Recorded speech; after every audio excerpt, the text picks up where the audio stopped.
All right, let's return to Libya now, where rebels fighting Gaddafi forces in the west of the country have launched a push on a major town not far from the capital, Tripoli.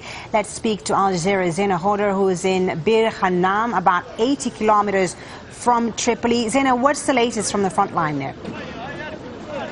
Well, we're actually standing at the entrance of Bir Ghanam, like you mentioned, a strategic town which is now under the control of rebel fighters.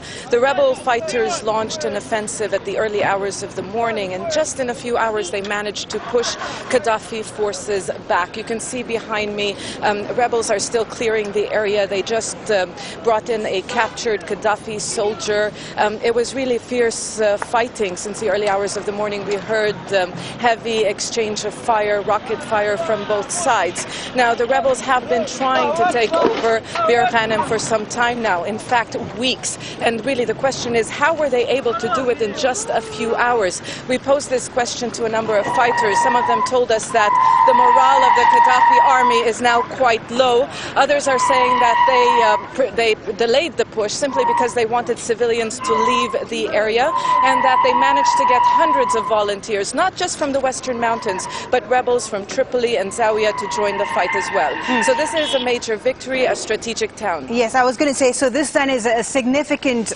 victory for the rebels, the capture of this town. Anyway, as they push towards Tripoli, they're not far from the Libyan capital, from what I understand. What's your sentiment, what's your sense of how successful they're likely to be in the coming days to get to Tripoli? Well, we have to be patient and see whether or not they'll be able to push any further, and whether or not Gaddafi's forces will actually launch a counter-offensive. They've done that before. The rebels have captured towns and villages in this region, and Gaddafi forces simply come back.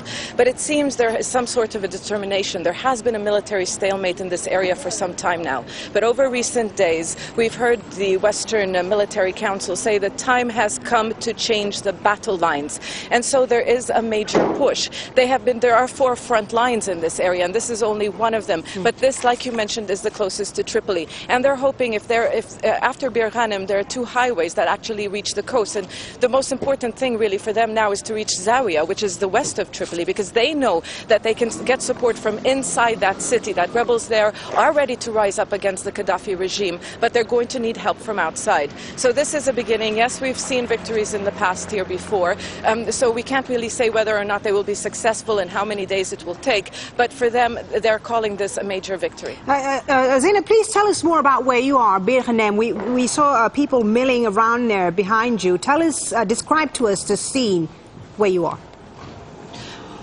Well, like I mentioned, hundreds of rebels took part in the battle. Some of them have been returning from the center of the town. They've been capturing Gaddafi soldiers. They're clearing the area. There was a lot of snipers. In fact, we were in the early hours of the morning, a few kilometers from here, and there was a lot of sniper fire. So they're clearing the area. The Gaddafi forces could still be inside. They could still launch a counter-offensive. So it's a cleaning up operation for the time being. As far as we know, and this is according to rebels, 6 of their men were killed. They couldn't tell us how many of Gaddafi's forces were killed in the fighting early this morning, but we can confirm at least 6 rebel fighters were killed. All right. Thank you very much, Zeina, live for us from Bir Ghanam in Libya, as the rebels there continue their push towards the capital, Tripoli. Thank you, Zeina.